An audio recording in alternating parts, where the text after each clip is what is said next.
Then I coach in vernacular languages of India, and I enjoy coaching mostly around the whole aspect of mentoring beyond the usual requirement of 10 hours. I love that aspect. Yeah, I run a community of coaches from across the world, who are into the aspect of peer coaching and more. And I love building communities as such. So that's a little bit about me, and always happy to converse further if that's of interest. Thank you, Sunil. Welcome.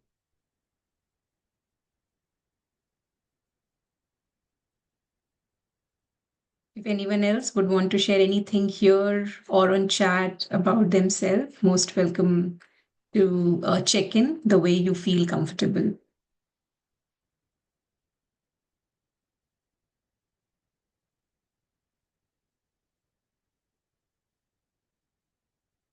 Okay, so with that, I think we can start with our session for today. And we can also take in any reflection points which are coming for all of you as we go on, talking today about competency 5 and 6.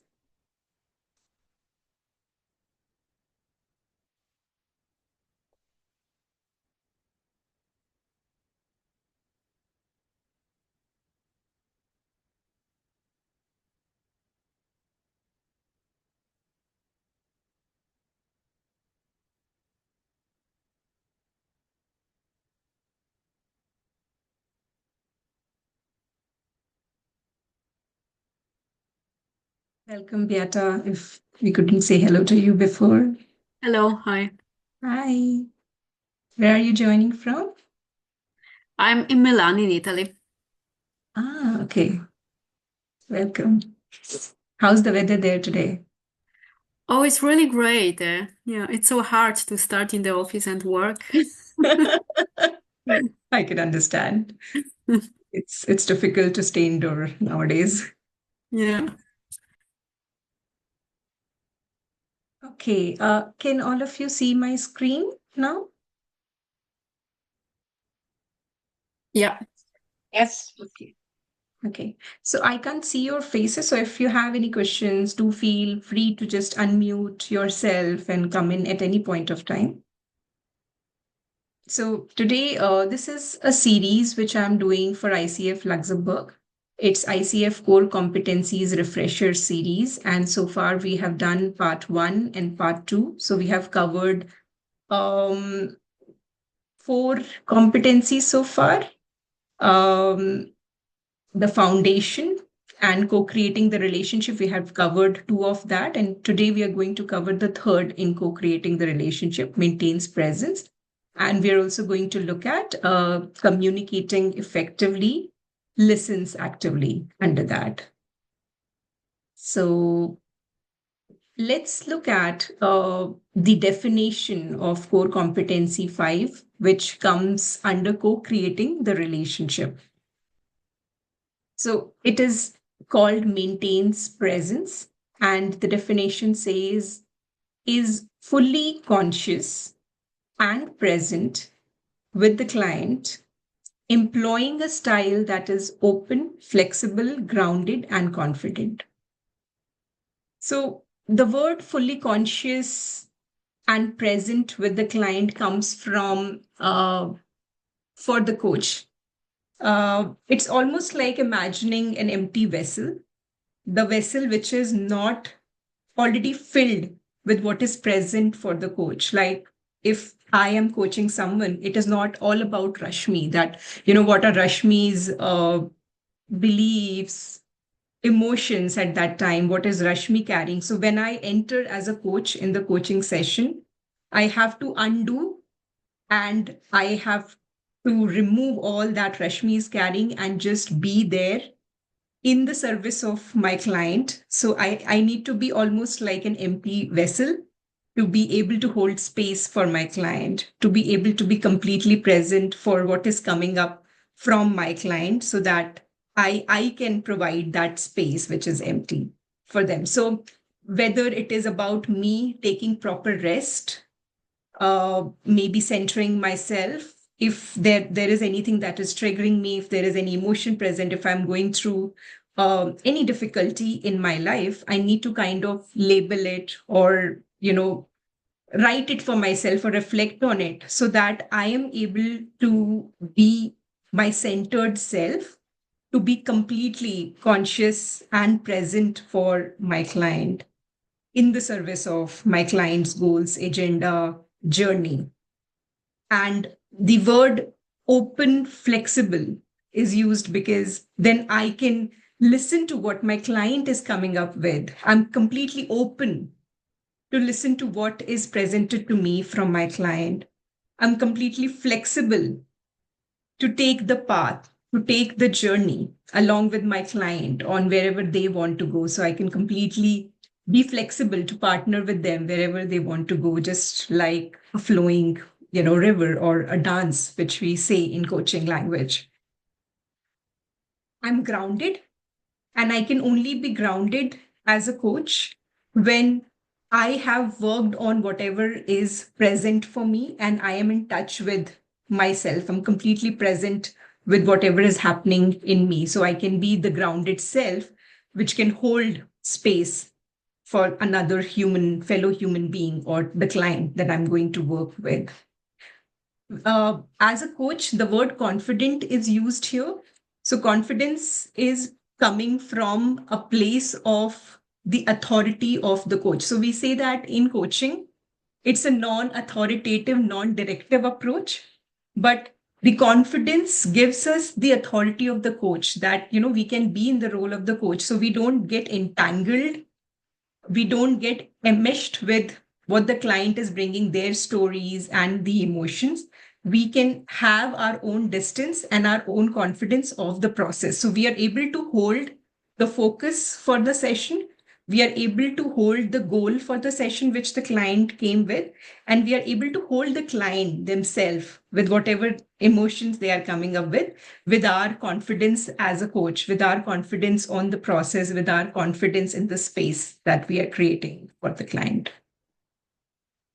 If there is any reflection at any point of time, do feel free to share.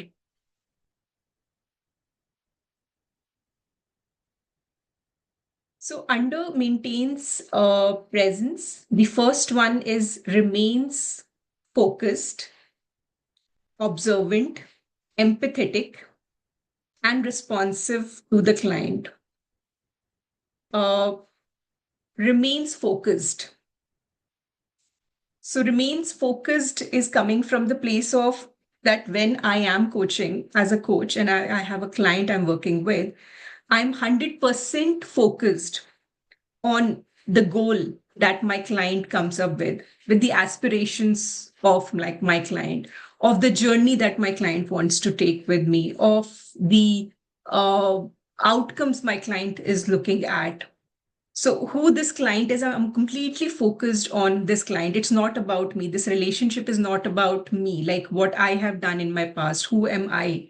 A subject matter expert. It's not about that. It's just about this client who is in front of me. And I am 100% focused on this fellow human being who is my client, and, whom I'm going to partner with as a coach.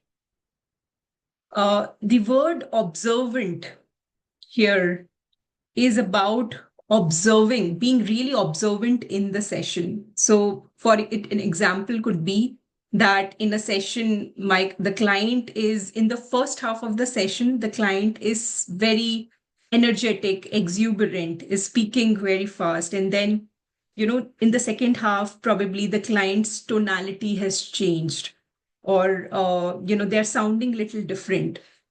Or maybe in the entire journey, they were in the beginning of the journey, in the first few sessions, the client was, very exuberant. And then there is some tiredness coming, or there is the way the client is showing up is changing. So as the coach, we are able to observe that. We are completely observant in the whole process of coaching, either in one session or in the journey that we have together with the client. We are able to observe what is happening for the client, and we are able to kind of share that with the client. The word empathetic here, empathetic, is about empathy from a distance.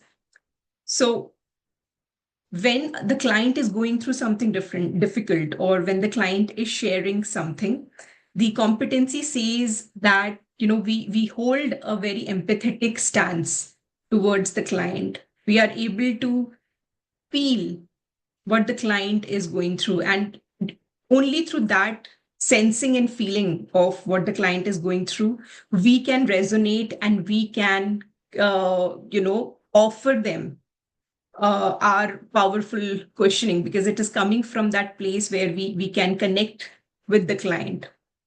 But it is also important to note here that empathetic, during those emotions that the client is processing, the coach does not get triggered with their own emotions if they have experienced something similar. So even when the coach kind of connects with those emotions, or what the kind of difficulty the client is going through, and maybe if they have experienced something similar, they can still uh, label that for themselves, that they are getting triggered, because we are all humans. So at the end of the day, if we have experienced something similar, there is a possibility that we will uh, kind of get triggered, or it will come up for us. But how do we manage that is important. So if we are, for example, the client is going through some loss, and we have gone through, some loss in the family, either a person or a work opportunity that we lost, that we wanted to kind of, were really looking forward to. And when the client is talking about something similar, it triggers us. What is the kind of mechanism that we are building for ourselves as coaches, so that we don't get entangled in that, what the client is sharing with us? So we are able to maintain, even though we get that trigger, we are able to have a mechanism to work on ourselves, come back. And how fast we are able to come back is the journey of the own self-development journey of the coach. That even when, they kind of get drifted, or they get triggered, how are they able to come back? Just similar to, a runner, how fast their heartbeat can come back to normal after running depends on, what is the health, and what is the fitness level that they are maintaining. Similarly, for coaches, when we get entangled, or we get meshed with the client's stories, how do we maintain an empathetic stance with a distance? The word responsive here, responsive to the client. So I mentor a lot of coaches, and I do see that for the new coaches, especially, uh, they're looking at what the client is coming up as a goal, and they want to, because they want to stick to the goal, they want to stick to the focus of the session. They, even when the client starts sharing something deep, they hesitate going there, and they take the client back to the goal, that this is the goal that you wanted to talk about. So, what about this would you like to explore now next? uh, the word responsive here is, if the client is going deeper, and say the client was speaking for the last 3 minutes or so, and they explored something new, and they came up with 4 or 5 new things in their exploration. How can the coach stay with the client there if that is relevant to the goal, and uh, present to the client again that, I heard these 3, 4 things coming up. And where would you like to go next in these? What would you like to pick up from here? Or what should we explore next? So, remaining responsive to the new insights, the new information, the new exploration, the depth that the client is able to touch.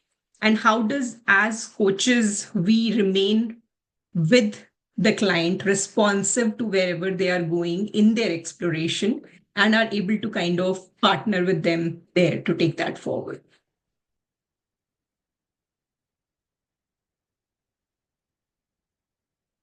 Any reflections, thoughts from anyone on this,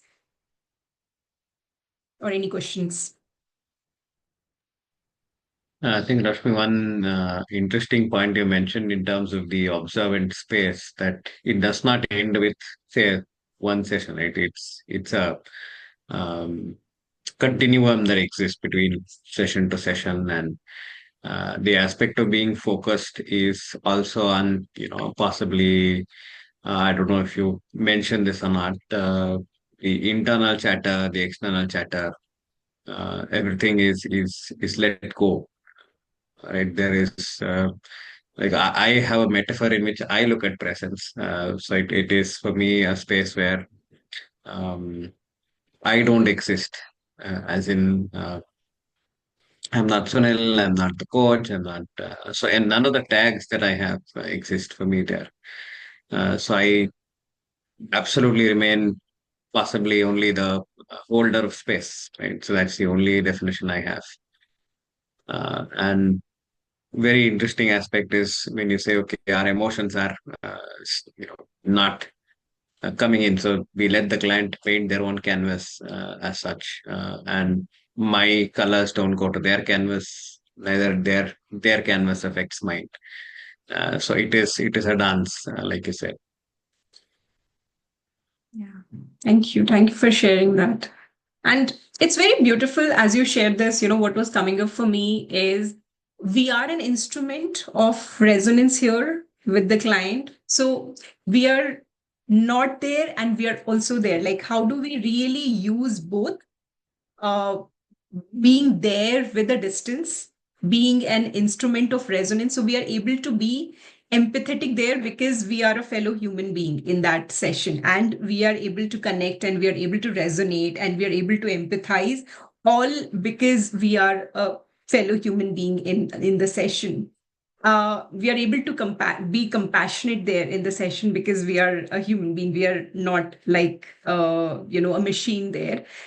In the world of AI and all of those things increasing, I do see that that's the beauty that we bring as coaches. That we are an instrument of resonance, and at the same time, how do we maintain that right distance so that this conversation doesn't become two clients and no coach, but remains as one client and one coach. So thank you for sharing that. The second sub competency under maintains presence is demonstrates curiosity during the coaching process. Now, apart from compassion, which is the most beautiful stance a coach can have in the coaching session, curiosity is the second, which for me personally, that comes after compassion in coaching. That how can we remain curious to who this human being is? Where is this human being coming from? Which all systems this human being has been a part of? The family system, the organizational system, the social cultural system this human being is coming from. And hence, each human being who has been part of different systems, they are unique and they are different. So being really curious in the whole coaching relationship, in each session, about what this fellow human being, this client of mine, is coming up with, and holding that space of curiosity so that the client is able to go to the places they have not been able to go because of the curiosity that we hold as coaches for them.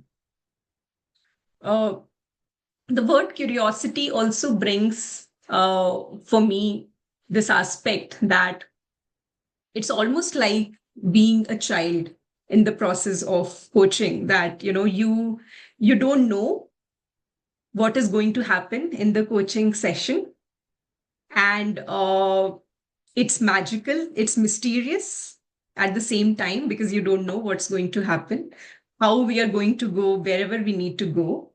And with that uh, curiosity of a child and in that magical, mysterious world, we are able to ask the questions that we want to ask the client from that place of curiosity. So it's very beautiful, the word curiosity in the coaching process.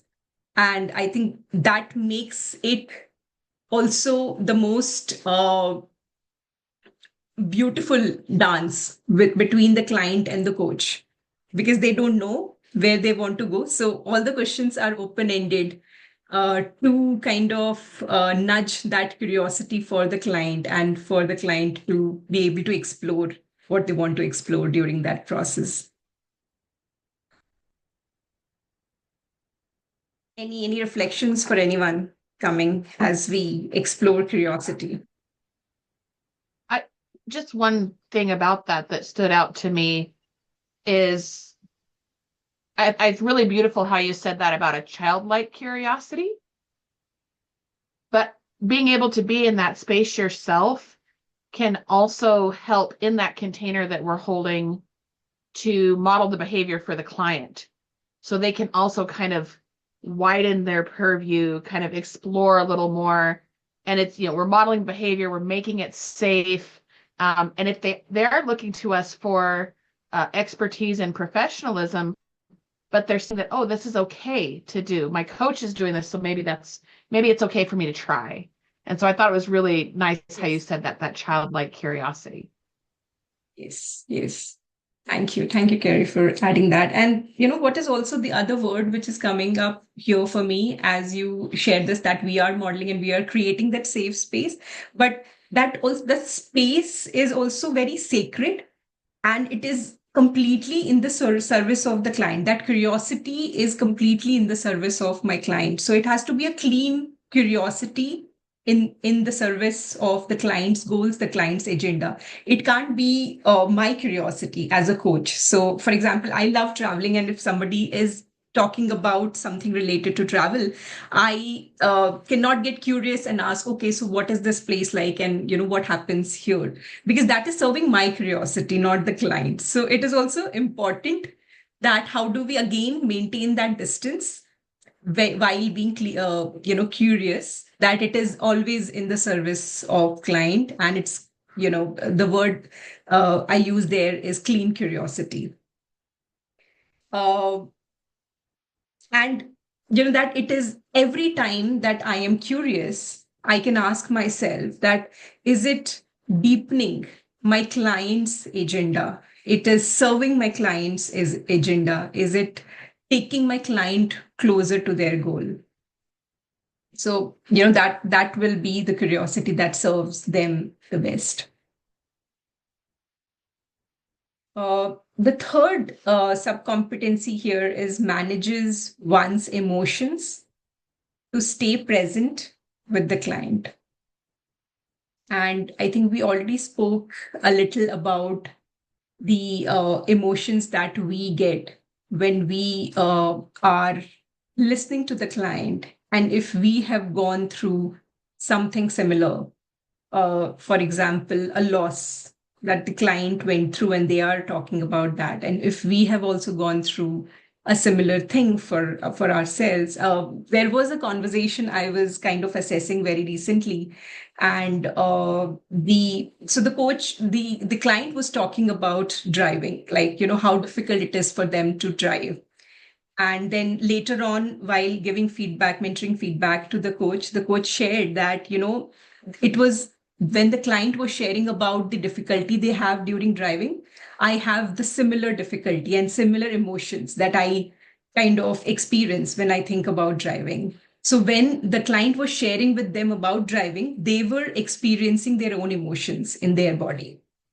And with that, what happens is your presence is shifted towards yourself. While you're listening to the client, it might seem like you're listening to the client, but your presence is more on yourself and what your body is telling you and your mind is telling you. So it's important that if something like that happens, we really need to practice how do we come back to our center, because it is going to happen as humans. But what is the practice that we can adopt? What is the supervision mechanism that we can have for ourselves? What is the reflective mechanism that we can have for ourselves? So that when we listen to some emotion and that triggers us, how do we come back to our centered self so that we are able to be present for the client completely? So how fast can we come back? That's the journey that we have to work on ourselves as our self development goal as coaches.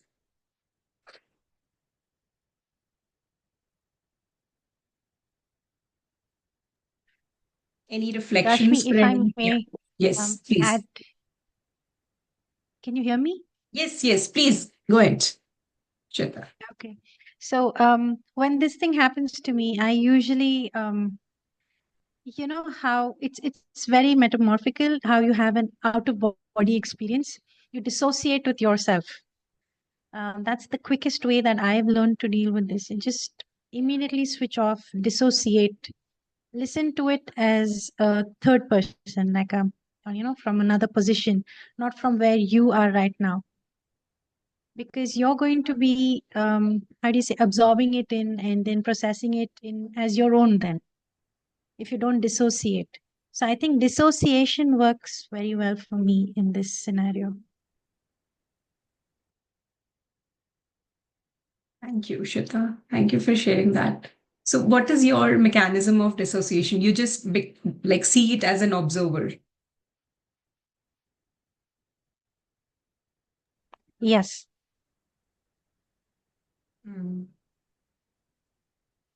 There is also another way or mechanism that can be useful here is having like a paper in front of you, and like maybe not in the coaching session, but as you're reflecting on that, like whatever is coming up for you, whatever is triggering you, your own stuff, you kind of maintain a journal of your own stuff, like what is your stuff that comes when you are listening in a coaching session, maybe during or afterwards when you're doing reflection, and kind of working through that, because once we name it, we label it, we become more and more comfortable with those emotions over time. So that also could be one of the ways we can kind of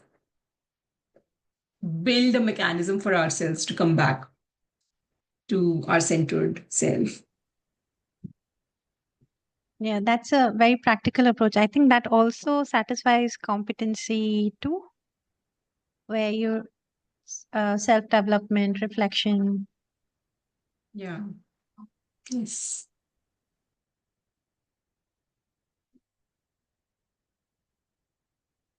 Okay. So the fourth sub-competency here is demonstrates confidence in working with strong client emotions during the coaching process. Now, coaching process usually is meant to be uh, very deep, like not all, but there will be many coaching sessions which will be very deep and which will have, if they touch the client somewhere deep, they will get emotional, because emotions and the sensory is our sensations are the primary body responses, and emotions is at the second level, the response that our body kind of gives us, and that's the best information source for us as well to know what is happening inside us. That's one of the intelligence of the body. So how, as coaches, we become more and more comfortable in holding space when the client is going through strong emotions, knowing that uh, exploring these emotions, staying with these emotions is in the service of my client, because it is giving important information to my client. It is giving my client a space to talk about these emotions which they might not be getting outside this coaching session. So how can, as coaches, we hold that space for clients who are probably going to extremes of emotions. And when they introduce emotion, we are able to kind of invite them in a very safe way to explore those deeply, not feel. And it's important that we also know that how, like for us, how are we, uh, what is our own system of family system or our past organizational system? Because if in our systems, past systems, we have not been very comfortable working or dealing with emotions, it might show up for us as coaches as well. So, what is the work that we can do on ourselves so that we become more and more comfortable in holding space when somebody is going through extreme emotions? And there is a spectrum of emotions. So there could be very difficult, very challenging emotions.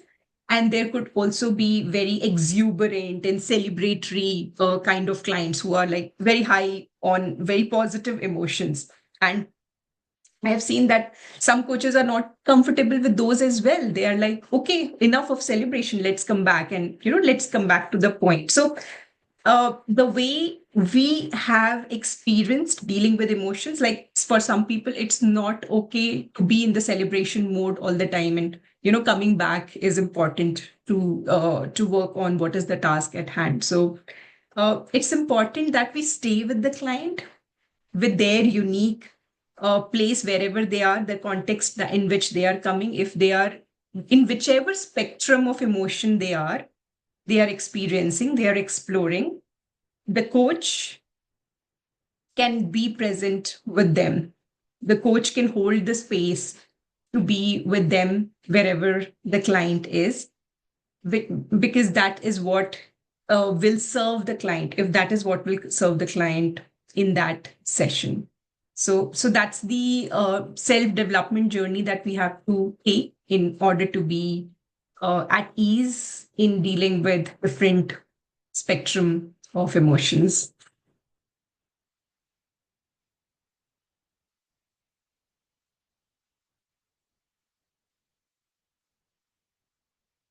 The fifth subcompetency is comfortable working in a space of not knowing.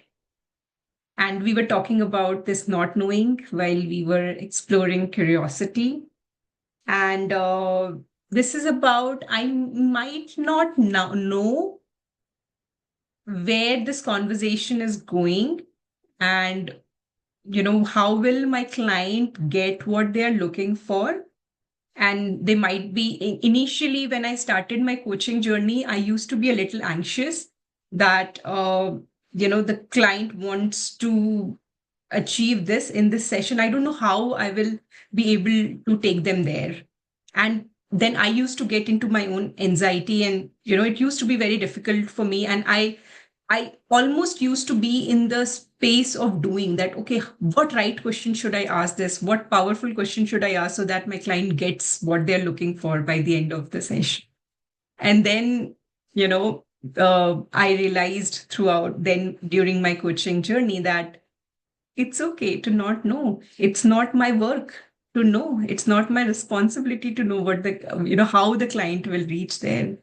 I am only in the service of this client, and whatever needs to emerge will emerge in the session if I'm just able to be present and I'm able to listen actively, which we will also cover in the next competency.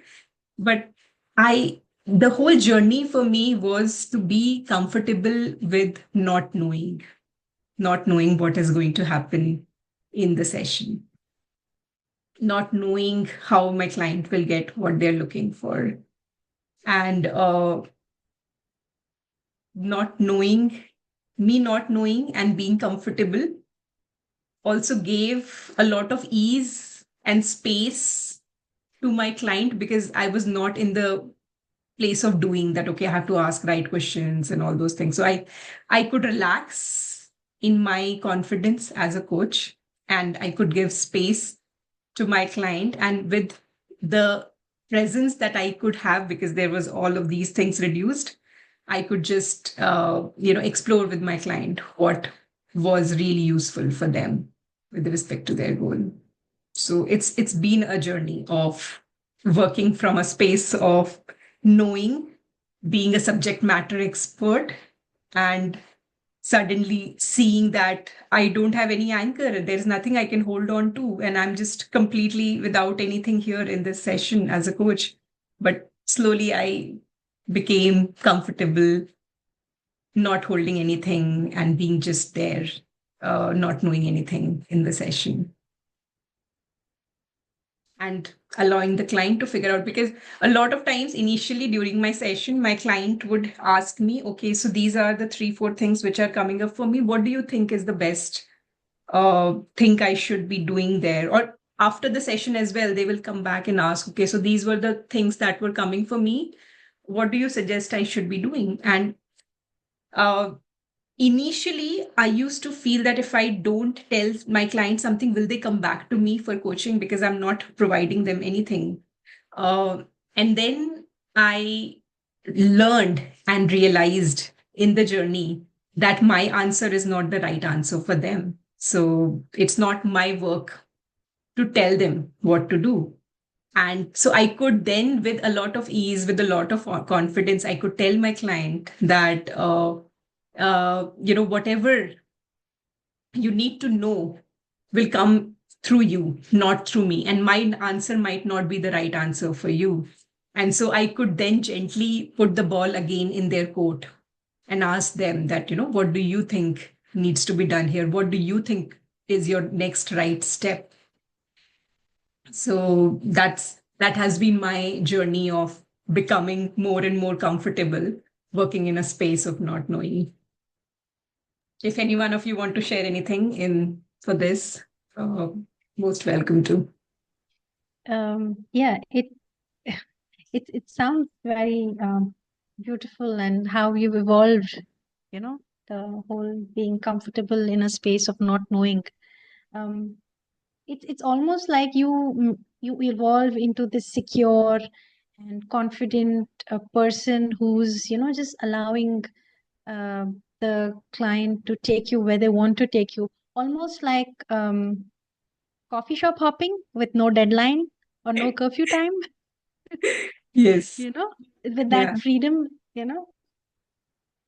absolutely.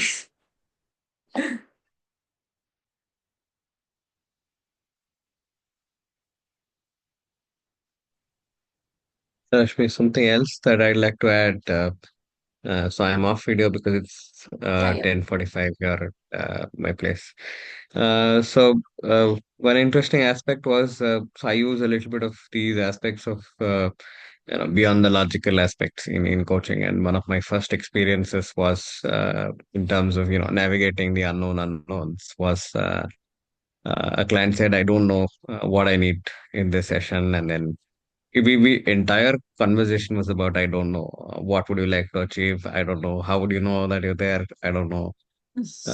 And then somehow it went down to, okay, what's a metaphor that's coming to your thought process as you think of all of this? And then he said, oh, this looks like a white kerchief, white handkerchief. And then somehow, like, paused, and then he said, I think I see something red, and it's growing on that. And then I feel overwhelmed, etc. And I was like, oh, where am I getting? Where is this going? Because I don't know where this is going, and the client also is not knowing where it is going. And it was quite intense for him to describe all that it felt. And so for me, I had to really stay with the client, with the confidence in the process that this will work, and eventually got to a place where the client was able to figure out what they needed to make out of it. But that 15 minutes of navigating with the client wherever they are going. I don't know if they're going on a rapids, they're going on a full flow river, or they're going into a flood waters. I had no idea, and the coach, sorry, the client themselves also had no idea as such. And that was for me was the most interesting aspect of that was how difficult it felt for me to stay there. And possibly because I'd done that once, how easy it was at any point else when somebody came to me saying, I don't know.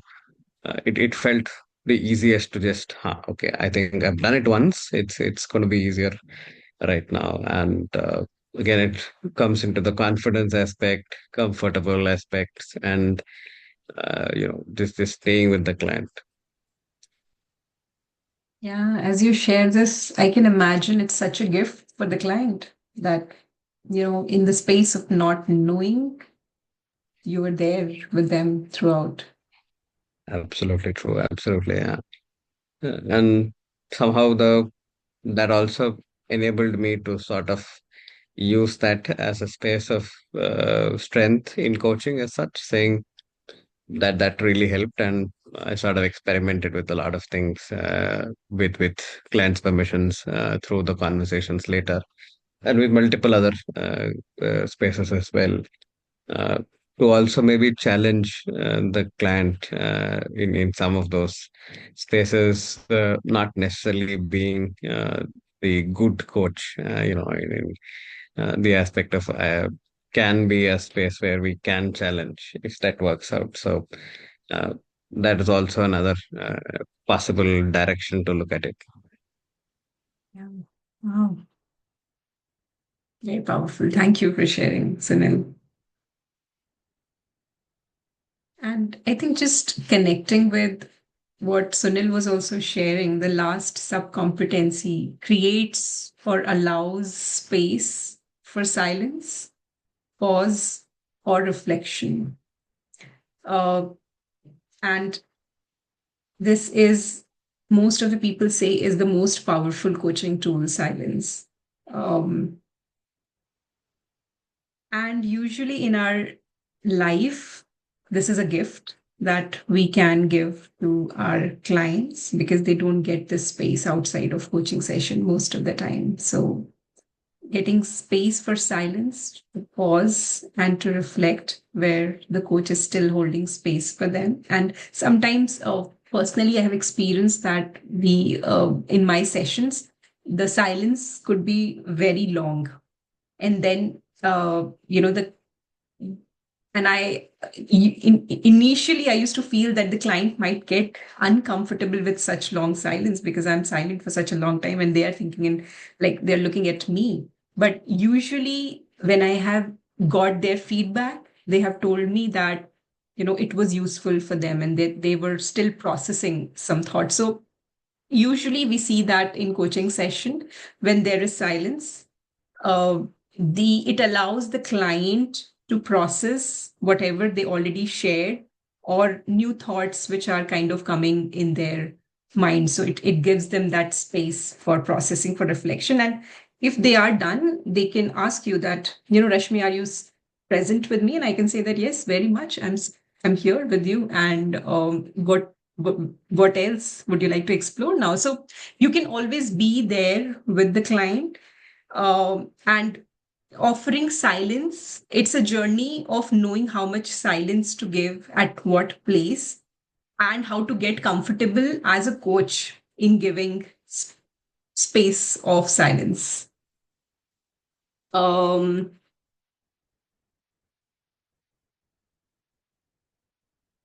there are times where we like I have paused in my session and it has kind of completely changed, the depth of my session because of that silence. The client was able to kind of reflect on something really deep, uh, and come up with a new, insight or possibility. So like I have found silence, pausing and reflection not only useful for my clients but also for myself. It really helps me to center myself, be with the client, because when I am not operating from a place of pausing and silence, I'm too much into the doing, that what do I need to ask next, where should I go next. So when I can give silence, I can go back to my place of not knowing and just be with the client and let what needs to emerge from there. And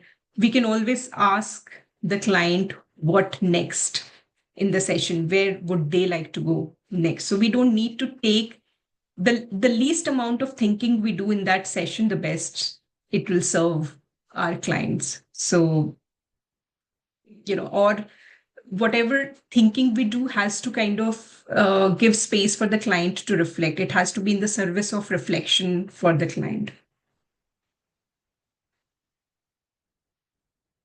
Yeah. So this is all that I wanted to explore in silence, to share in silence. If there is anything anyone wants to share, I think we have covered all the subcompetencies for maintaining presence.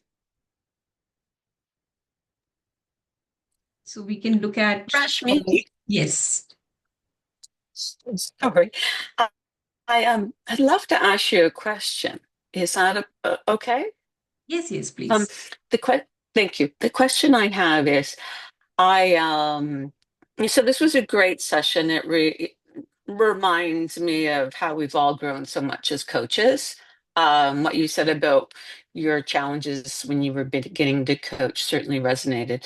The question is, I have a client who won't stop talking during our sessions and doesn't give me space to ask any questions or be curious. May I ask, what strategy do you use when the client isn't in tune with, you know, with you speaking as well, the opposite? Yes, thank you, Natalie. I think uh, these sessions, like where the client speaks a lot, have been challenging for me personally as well. And what I figured out as a way for me to kind of manage myself was that how can I be true to my client in that moment? So I have told my client after a 3, 4, 5 minute, uh, you know, very long reflection that they had that, I'm hearing a lot of things here, and I'm not able to make a sense of so much information coming together. So, I'm wondering uh, what will be the most useful for us to take from here. So basically, being really true and honest to the client that when a lot of information is coming together, it is making it difficult for us to focus on the goal for the session, and that maybe it will give them a gentle feedback or understanding that how can they kind of reflect in a focused way. That's one way that I have tried. And of course, uh, again, asking the client that how do we kind of, take it forward from here? What is it that we should take from the 5 minutes that you spoke? If there were any themes that came for me, I reflect on those. But because if it is very long every time that they're speaking and I'm not able to kind of pick up things and it's going everywhere, there is no focus, then I usually tell them that, and in a very nice partnering way, that there was a lot of information and I'm not able to kind of focus here with so much information coming together. So what do you think will be useful for us to pick from here to move next? Thank you. That's great. Okay. Anyone Yeah, else wants to share anything? Yeah. yeah. So I just wanted to add to what Natalie had asked. So that whatever Rashmi shared, thank you, Rashmi. That's a very interesting space that you always can possibly bring them to a space saying, now what? Now that you've shared all this. So they have a very interesting conversation with somebody I know is very, very verbose and very prone to long reflections. I think one of those conversations was almost like 40 minutes and two questions. And at that point, I said, if that's how the client operates, then that's how the client operates. Right. So the client, to a large extent, subconsciously knows what they want to talk about. They end up talking about it, reflecting on it, counter reflecting on it. And maybe my questions is, what do you want to talk about today, and what are you learning about uh, whatever happened today? How's this of benefit to you? Were the only two questions in that, say, 40 minutes call. Still, typically, I would still put it in my coaching log as 1 hour of coaching, because it felt for the client, because they were coming in with something that they had not verbally or essentially articulated it as a contract, but they had gone through that in their own flow and their own space, wherein I felt I did not need to jump in at all. Whatever was coming, it was like fireworks in their head, and one thing leading to another. And my last question was, what did you learn about yourself? And that was it. So maybe we also put ourselves under pressure to say, oh, uh, everything has to be by the book when we're doing every coaching session. May not happen. Every client may not fit into the same space, but as long as our mindset remains around coaching, I personally feel that it could still be a coaching hour.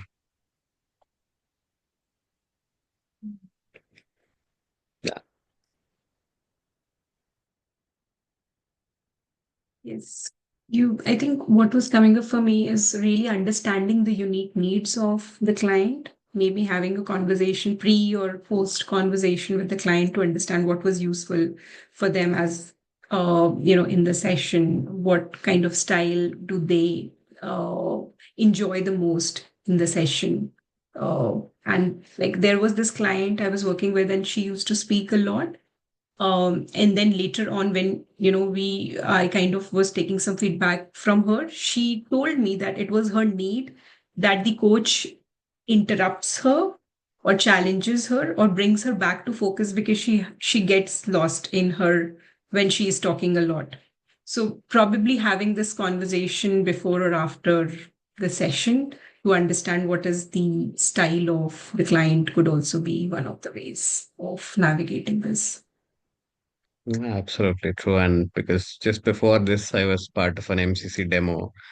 And the first thing she asked the client who she coached in the demo was, how should I show up that's uniquely beneficial for you? And the client said, if I'm wandering all around the place, you can, always come back and say you're wandering all around the place. And I felt, oh, that was a beautiful way to seek permission and ask, saying, how can I uniquely cater to what works for you? Absolutely. Yes, thank you for that, adding that. Okay, so we have some questions here. Like I have one question which is from the ACC format. Um, which of the following represents the most important purpose of silence in coaching? And you all can either say what you feel is the right answer, or you can type it in the chat.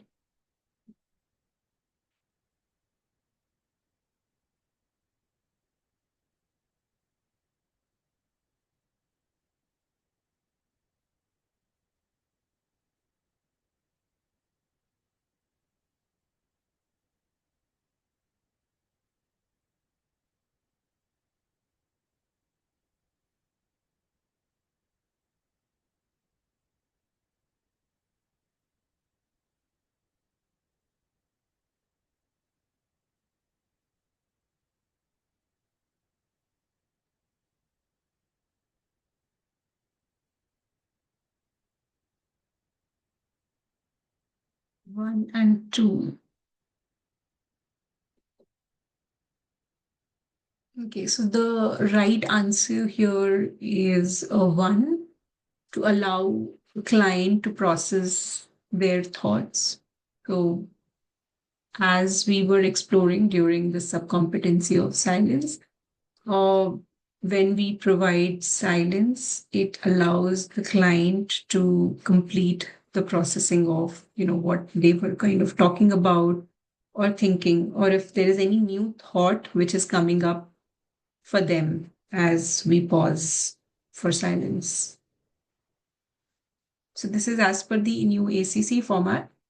And there is one more question that I have from the credentialing exam, which is for the PCC and MCC format. I'm not reading it because it's a long one, so you can read it and you can kind of say which one do you think is the best and the worst action.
So Sunil says 4 is the best. Gary says 4 is the best. Sunil says second is the worst. And Shweta says 4 is the best, okay, and 2 is the worst.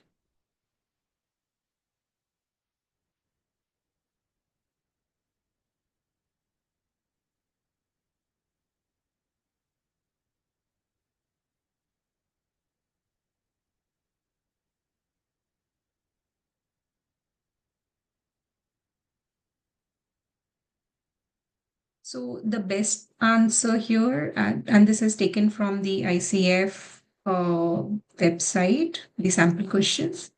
The best action here is 4. Pause, then acknowledge the emotional impacts the transition seems to be having on the client and ask if they would like to spend some time with those feelings. And the reason that this is the best action is because it is allowing the space for the client to explore. The coach is staying with the client with respect to their feelings and emotions that we read about in the subcompetency, and it gives them the opportunity to explore it with uh, the coach is enabling a space for the client to explore these feelings. The worst action here is 1, pause for a moment, then ask the client to identify the remaining plans they would like to focus on today. So the reason why it becomes the worst action is because there is no possible, like the coach is just moving, not acknowledging that there are any emotions, is not talking about the emotions, and then is just going forward with respect to the plans, that what are the remaining plans that they would like to focus on today. So completely not acknowledging the emotions. So that's why it becomes the worst action here. But it's interesting that most of us found second also to be the worst option. Ask the client if they are sure they want to retire. So the reasoning that I see that 1 is the worst out of 1 and 2 is because usually the answers to the credentialing exam questions are anchored with a competency, and wherever the competency gets it is tune with the competency, it is the best action. And wherever it is completely opposite to what the competency says, it is the worst option. So one becomes worst because we are not acknowledging the emotions here. We are brushing off the emotions here, and the coach is moving directly to the, what they need to discuss apart from that in that session.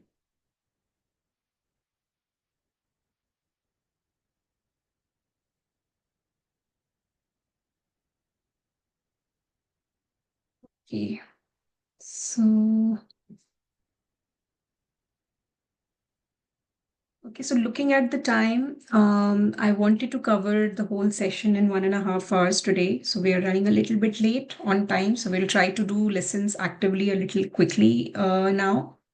The definition of listens actively, which comes under and listening actively is one of the most important competency, and it is also said that the more the like in a session, 80 to 85% of the time the client should be speaking, and 20 or less should be the coach speaking. So when we are speaking less, we are actively listening and listening more. So the definition of this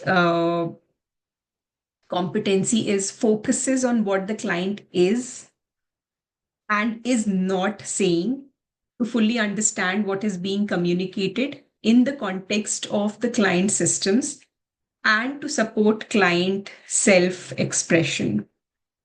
So this is very interesting. Focuses on what the client is and is not saying. So it is not only about the word, the language, the story the client is telling, but also what is behind that story, what is underneath those words, what is underneath what the client is sharing.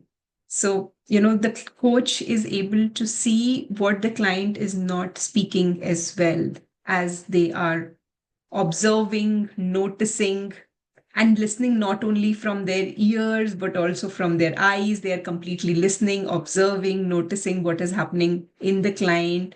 They are observing the change in the voice tonality, the expressions, the body language of the client. So they are able to completely listen to the client for what they are saying and also not saying. And the word here, what is being communicated in the context of the client systems.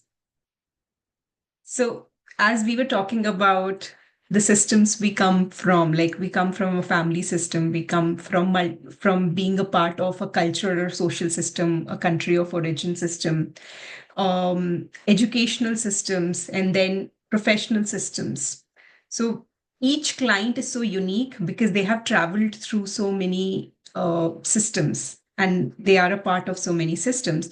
Hence, they are very unique. And hence, when the coach is listening, they are listening to all that this unique fellow human being or the client is sharing from whatever they have traveled through. So we are able to see the complete peacock tails of this client, of all the systems that they have been a part of. And hence their context is unique, and we are able to listen for that context. So what X means for me means something else for that client, because their systems are different and their context is different. And to support client self-expression. And the word self-expression is used here because it is about the client's expression, what the client is saying, what the client is feeling, what the client is reflecting. So it's about the client's self-expression. The first sub-competency under this is considers the client's context, identity, environment, experiences, values, and beliefs to enhance understanding of what the client is communicating. Now, there are some things like values. There are some core values which are not changed over our lifetime. They remain the same. But there are certain other things like, our context It keeps on changing as we are traveling through different phases of our life, as we are part of different, work systems or, professional systems that we become a part of. So depending on what professional systems we have been part of, our context is changing. Our identity is a part of our identity never changes, and there is a part of our identity which is based on the conditioning, which changes. Experiences are changing constantly. Each client is coming from a unique and different background or environment, and which has shaped their beliefs. So how can we listen to all of that, to all that uniqueness that the client brings as they are communicating? Uh, this is the first one, the first subcompetency. The second is reflects or summarizes what the client communicated to ensure clarity and understanding. Now, this reflection or summarization of what the client is communicating is not like we are parroting or repeating, or like in a quote, how every each word of what has been said is repeated. It's not like that. The when the coach is reflecting or summarizing, it's about the essence of what they heard. It is a succinct summary of what they heard as a theme, or what they heard as key points, or what they heard as two or three, major groups that they heard, what was coming from what the client was sharing. And it is always done, the summarization or reflection is always done in the service of client's clarity and client's understanding, so that the client is able to hear back what they said, and which enables better clarity and understanding for the client. Whenever, and usually summarization and reflection is done when there are new concepts or new ideas that are emerging for the client. So whenever that is happening, if as the coach we summarize and reflect, it helps the client to look at those new ideas or new insights, and hear them back and strengthen it or reflect on them further or build on them further. The third is recognizes and inquires when there is more to what the client is communicating. So this is again about that part we were talking about in the definition, that what the client is and is not saying. So recognition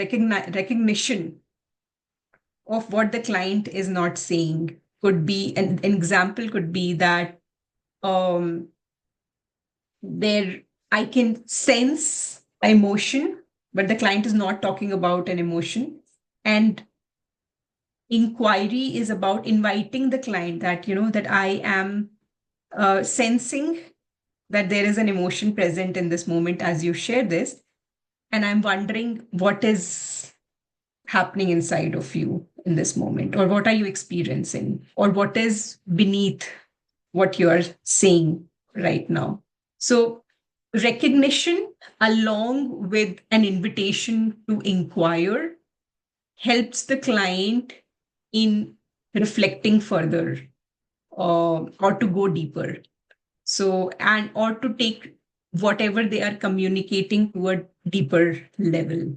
So that is where recognition and inquiry, which is also, invitation to the client to explore what is below the surface for the client, is useful.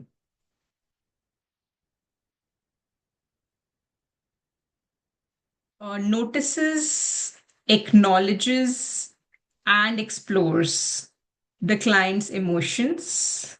Oh, that's the most important part in the coaching process, that there is not only noticing happening, but there is also an acknowledgement of what we noticed as the coach, that your energy, change in the energy is noticed, or the way the client is speaking, the tonality of the client usually changing, or the pacing with which the client is saying something is changing, you can almost sense how the client is feeling or what the client is experiencing, or if whether there is exuberance or energy, or there is lack of energy in what they're saying, or what kind of emotions they are experiencing. So noticing all of that, that I noticed that when you were talking about this, you were um, cheerful, or there was higher energy. And when you're talking about now about this, I see that has dropped. So what is happening inside of you? So really, no, using us as the instrument here in terms of sensing and noticing, and with that sensing and noticing, also acknowledging what we noticed, sharing at that as an observation with client's permission, and then inviting them to explore that together. If there is an emotion, there is energy, etc. Integrates the client's words, tone of voice, and body language to determine the full meaning of what is being communicated. So we are not only listening for the word, we are also listening for the tone of voice, wherever it is going higher or lower. We are listening to the body language. And when we are looking at all of these together, we are able to listen to what the client is saying, uh, not only their words. So we are able to see like a full spectrum of what is even behind that story that they are saying. And sometimes they are not able to kind of they are talking about maybe 10 things, but out of that 7 is what they are into in terms of their story. But as coaches, we are also able to see the 3 other things, because we are observing them. We are able to see their voice changing, we are able to sense their emotions there. So that kind of makes the complete gives us the full meaning of what they are saying. The 6th one is notices trends in the client's behaviors and emotions across sessions to discern themes and patterns. And I think we were also exploring this earlier, that if I am sensing in a particular session, the client is there is some shift coming in the client. Probably they were very excited when they were talking about something initially, and then there were a part of that story that came in and their energy level dropped.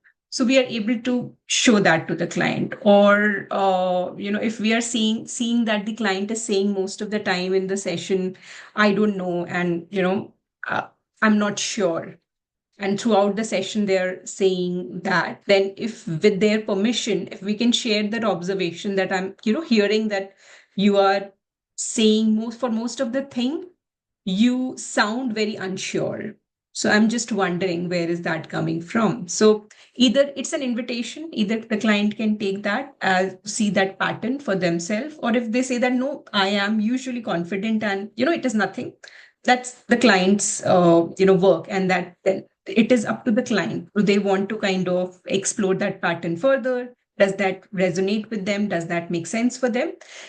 The coach from their end, if they are sensing a pattern in the session, they can share it with the client. And similarly, if during the entire journey of with the client, if we are observing a pattern for the client, we can share it with them, that initially during the initial sessions, I saw that you were coming up with a lot of energy. Now I see that in the sessions you are appearing little dull. What is happening for you? I'm just wondering. Maybe it is then what I'm just wondering, where is that coming from, in a very open-ended way, not being attached to the client should really accept what your observation is, but also at the same time sharing it with the client to see if there is any resonance there for them. So that's the subcompetency 6, that you as a coach, you notice the trends in the client's behaviors and emotions across sessions to discern themes and patterns.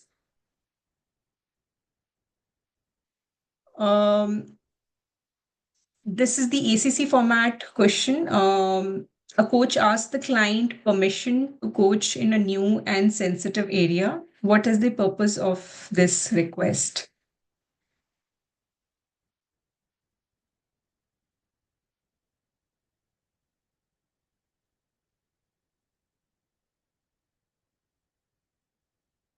Heidi says 4.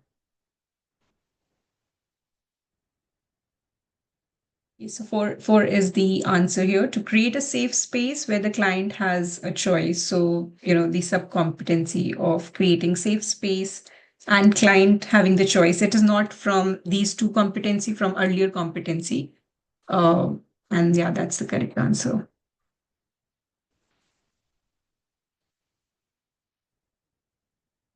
And this is the credentialing exam format question.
So the correct answers here are the best action here is 3. Pause for a moment, then share with the client that they noticed a change in the client's energy. Ask if the client would like to explore what they're feeling in this moment. It's similar to the last question that we were exploring, that we are allowing the space for the client that, and it is also related to this competency that we spoke about, listening actively, that we are able to notice a change in the client's energy here, and we are acknowledging what we noticed. We are inviting the client to explore if they would like to explore those feelings. And the worst action here is, 1, repeat the question to the client to give them another opportunity to respond to the coach's inquiry. Yes.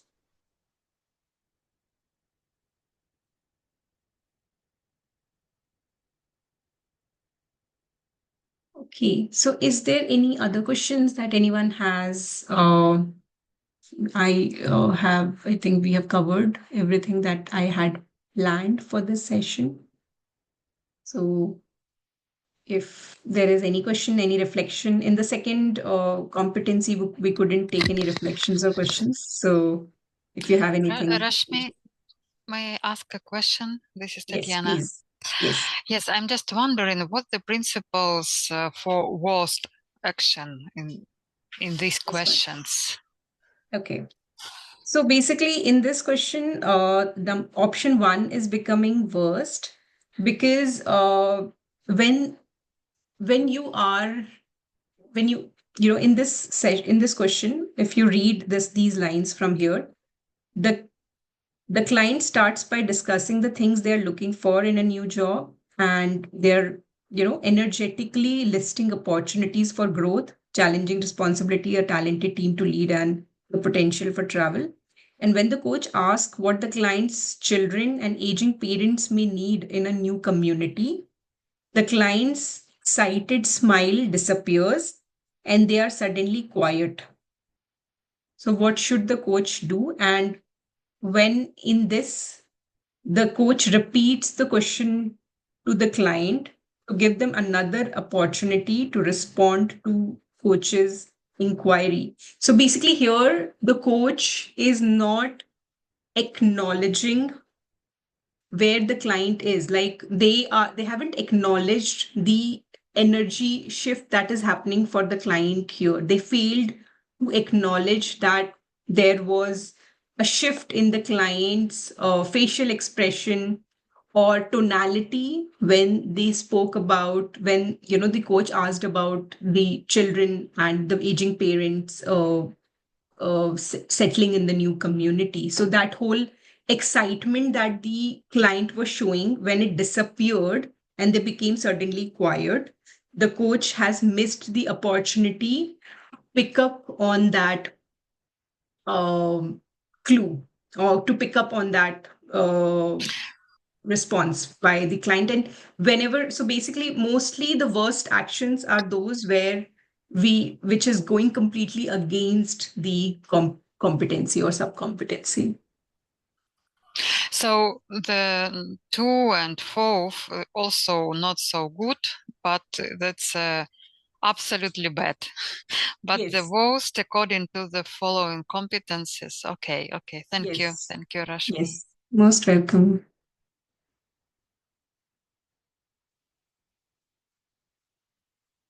Okay, And so yeah, any thank you. It questions? was very interesting session, very useful, and a lot of details and insights for deep professional diving. Thank you, Rashmi. Thank you. Thank you for joining, for your presence, for your openness and reflections. It was lovely to be sharing the space with all of you today and learning and creating the space of co-learning for all of us. Wishing all of you a great good evening, good night, good morning, wherever you are, and happy International Coaching Week once again. And thank you. Thank Bye-bye. you. Thank you, Carrie. Bye-bye.